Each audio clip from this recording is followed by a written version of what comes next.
इस वीडियो में मैं आपको बताने वाला हूं कि कैसे हम अगले आने वाले 4 दिनों के अंदर अपना पूरा साइंस का जो सिलेबस है उसको बहुत ही अच्छे तरीके से कंप्लीट करेंगे।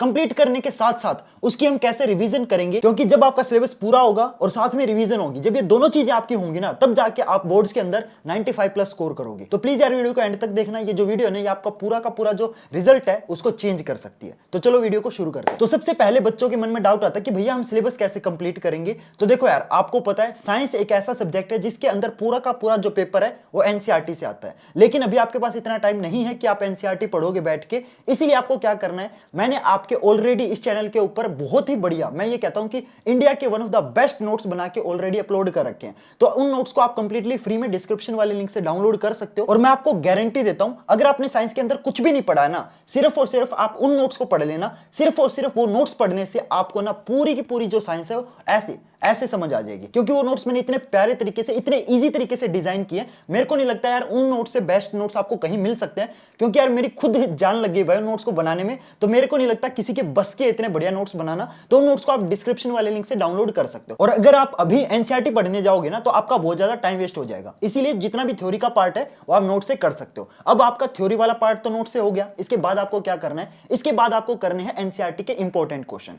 अब आपको कैसे पता चलेंगे कि भाई एनसीईआरटी में कौन कौन से क्वेश्चन इंपॉर्टेंट है, इसकी ऑलरेडी मैंने आपको वीडियो बना के दे रखी है। मैंने आपके एनसीईआरटी बुक के अंदर जितने भी इंपॉर्टेंट क्वेश्चन है, चाहे वो इन टेक्स्ट हो, चाहे आपके बैक एक्सरसाइज वाले क्वेश्चन हो, सारे मार्क करवा रखे हैं। ठीक है, उसका लिंक भी आपको यहां पे आई बटन में मिल जाएगा या फिर डिस्क्रिप्शन वाले लिंक पे मिल जाएगा। उस वीडियो को देख के आप अपनी बुक के अंदर जितने भी इंपॉर्टेंट क्वेश्चन है वो मार्क कर सकते हो। ठीक है, तो आपने थ्योरी नोट से कर ली, उसके बाद इंपॉर्टेंट क्वेश्चन कर लिए जो मैंने आपको मार्क करवा रखे हैं। उसके बाद आपको करने हैं प्रीवियस ईयर क्वेश्चन। अब प्रीवियस ईयर क्वेश्चन कहां से मिलेंगे, आने वाले 3 दिनों के अंदर है ना, मैं इस चैनल के ऊपर आपके जो मोस्ट रिपीटेड क्वेश्चन है वो भी आपके करवाने वाला हूं। तो प्लीज आप चैनल को सब्सक्राइब कर लेना, ताकि जब भी मैं आपके मोस्ट इंपॉर्टेंट क्वेश्चंस की वीडियो अपलोड करूं तो आपको पता चल जाए। ये 3 चीजें कर लो, आपका जितना भी सिलेबस है ना वो तो कंप्लीट हो जाएगा। अब सिलेबस कंप्लीट होने के बाद हमें क्या करना है, हमें करनी है रिवीजन। क्योंकि मैंने आपको बताया था जितना सिलेबस कंप्लीट करना इंपॉर्टेंट है, उतना ही इंपॉर्टेंट आपकी रिवीजन भी है। तो रिवीजन आपको मैं बताता हूं कैसे करनी है। रिवीजन करने का सबसे आसान तरीका होता है सैंपल पेपर। तो अब मैं बताता हूं कि सैंपल पेपर का यूज कैसे करना है। देखो, सैंपल पेपर जो होता है ना, वो बेसिकली क्या होता है कि आपका किस तरीके का फाइनल पेपर आने वाला है, तो आपकी एक तरीके से प्रैक्टिस करवाने का जो पर्पज होता है वो आपका सैंपल पेपर कंप्लीट करता है। तो जब आप सैंपल पेपर करने बैठो तो आपको किस तरीके से सैंपल पेपर करने हैं, ऐसे सोच के करने कि आप फाइनल पेपर के अंदर बैठे हो। ठीक है, आप अपने फोन के अंदर 3 घंटे का टाइमर ऑन कर लेना। ठीक है, और जितनी भी वाटर बोतल है, जितना भी आपका स्टेशनरी का आइटम है, मतलब ऐसे सोचना कि यार आप फाइनल पेपर के अंदर बैठे हो। ठीक है, बिल्कुल ऐसा एनवायरनमेंट क्रिएट कर लेना और 3 घंटे तक आपको अपनी सीटिंग बनानी है। मैं देखता हूं बहुत सारे बच्चे ना ये चीज नहीं करते हैं, वो सैंपल पेपर तो करते हैं लेकिन वो ना 4 घंटे में सैंपल पेपर करेंगे। अगर घर वाले माहौल के अंदर आप 4 घंटे लगा रहे हो सैंपल पेपर करने में, तो कैसे आप फाइनल के अंदर 3 घंटे में कर लोगे, नहीं हो पाएगा। तो आपको ऐसी आदत बनानी है कि भाई मेरा जो पेपर है वो 3 घंटे में पूरा हो रहा है। देखो, स्टार्टिंग में आपको टाइम लगेगा, स्टार्टिंग में आपका 3.5 घंटा लगेगा। अब जब दूसरा सैंपल पेपर करोगे तो टाइम रिड्यूस होगा, और जब आप 5 सैंपल पेपर कर लोगे तो आपका जो टाइम है 3.5 से 2.5 घंटे पे आ जाएगा। और कोशिश ये करना कि जो सैंपल पेपर है वो आप 2.5 घंटे के अंदर कंप्लीट कर लो, ताकि आपके पास लास्ट की 30 मिनट्स बच जाए रिवीजन करने के लिए। क्योंकि देखो यार, साइंस एक ऐसा सब्जेक्ट है जिसके अंदर आपके ना बहुत सारी गलतियां होने के चांसेस होते हैं। इसीलिए आप लास्ट में अपनी 30 मिनट्स सेफ होने के लिए बचा के रखना, ताकि कोई भी क्वेश्चन अगर आपसे छूट जाए या कोई भी क्वेश्चन आपका गलत हो जाए तो वो क्वेश्चन आप दोबारा कर सको। ठीक है, तो सेफ्टी के लिए आप 30 मिनट्स बचा के रखना। ठीक है, तो सैंपल पेपर कैसे करना है, ऐसे सोच के करना है कि आप फाइनल पेपर के अंदर बैठे हो, अपनी वाटर बोतल लेके बैठना। फाइनल पेपर के अंदर आपको वॉशरूम जाने देते हैं, नहीं जाने देते। तो जब आप घर पे सैंपल पेपर करोगे तो भी आप वॉशरूम नहीं जाओगे, पूरा मतलब प्रिपेयर होके बैठना है। क्लियर आई चीज समझ? तो ये हो गया पहला स्टेप रिवीजन का। और सिर्फ आपको सैंपल पेपर पे सैंपल पेपर सोल्व नहीं करने, सैंपल पेपर सोल्व करने से आपकी रिवीजन नहीं होगी। सैंपल पेपर सोल्व करने के बाद जो आपने पूरा सैंपल पेपर सोल्व किया है उसको एनालाइज भी करना है।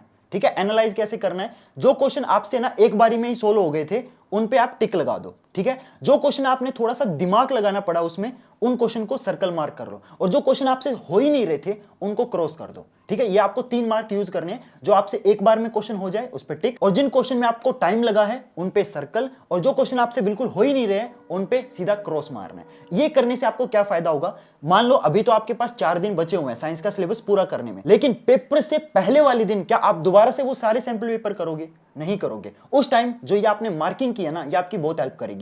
जिस दिन आपका पेपर होगा उससे पहले वाले दिन आपको जितने भी आपके क्रॉस वाले क्वेश्चन हैं और ये जो सर्कल वाले क्वेश्चन है जो आपने मार्क किए थे, वो आपको दोबारा से रिवाइज करने हैं, क्योंकि पेपर से पहले वाले दिन आप पूरे सैंपल पेपर दोबारा नहीं करोगे, ठीक है। उस टाइम आपको पता चल जाएगा कि भाई इस क्वेश्चन पे मैंने टिक लगा रखा है, मतलब ये क्वेश्चन मेरे को आता है, तो आप दोबारा नहीं करोगे, ठीक है। जो चीज आपको आती है उस पर दोबारा टाइम वेस्ट क्यों करना है, राइट। जिन क्वेश्चन पे आपने सर्कल लगा रखा होगा या क्रॉस लगाया होगा, उन क्वेश्चन को आप पेपर से पहले वाले दिन रिवाइज करके जाओगे। इसे कहते हैं सैंपल पेपर का बेस्ट यूज करना, ठीक है। पहले सैंपल पेपर को इस तरीके से करो कि आप फाइनल पेपर के अंदर बैठे हो। सैंपल पेपर करने के बाद उस सैंपल पेपर को एनालाइज करो कि कौन कौन सा क्वेश्चन आपका गलत है, और जिन क्वेश्चन में आपको मुश्किल हुई है उन क्वेश्चन को पेपर से पहले वाले दिन रिवाइज कर लेना। सिंपल, आया समझ। तो इस तरीके से यार मैंने आपको अगले 4 दिन का पूरा स्ट्रक्चर बता दिया है कि हमें साइंस जैसे मुश्किल सब्जेक्ट का सिलेबस पूरा कैसे करना है। सबसे पहले हम नोट्स देखेंगे, ठीक है। नोट्स से पूरा चैप्टर पढ़ेंगे, समझेंगे कि भाई एक्चुअली जो चैप्टर की थ्योरी है वो क्या कहना चाहती है, और जो मैंने नोट्स बना रखे वो इतनी सिंपल भाषा में है कि अगर आपको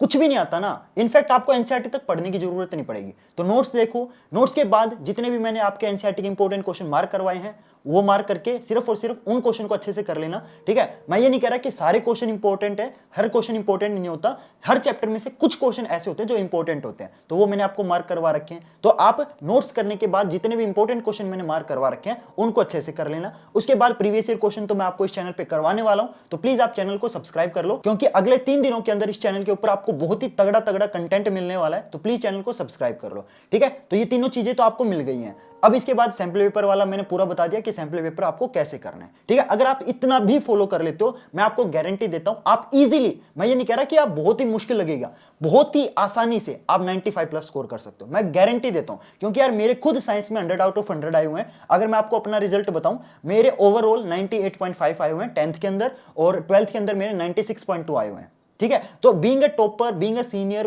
मैं इतनी चीजें आपको जो बता रहा हूं ये प्रूफ के साथ बता रहा हूं, क्योंकि ये चीजें मैंने खुद अप्लाई की हैं, और ये सेम चीजें मैंने पिछले सेशन वाले बच्चों को भी बताई थी, और उनका जो रिजल्ट है वो बहुत अच्छा आया था। तो मेरे ख्याल से यार आपको सारी चीजें अच्छे से समझ आ गई होंगी। तो प्लीज यार चैनल को सब्सक्राइब कर लेना और वीडियो को लाइक कर देना, और प्लीज यार इस वीडियो को अपने फ्रेंड्स और क्लासमेट के साथ शेयर कर देना, ताकि उनको भी पता चल सके कि हम कैसे साइंस का जो सिलेबस है वो इजीली अच्छे तरीके से पूरा कर सकते हैं, ठीक है। तो चलो गाइज, मिलते हैं फिर नेक्स्ट वीडियो में नए टॉपिक के साथ। तब तक के लिए goodbye and have a nice day.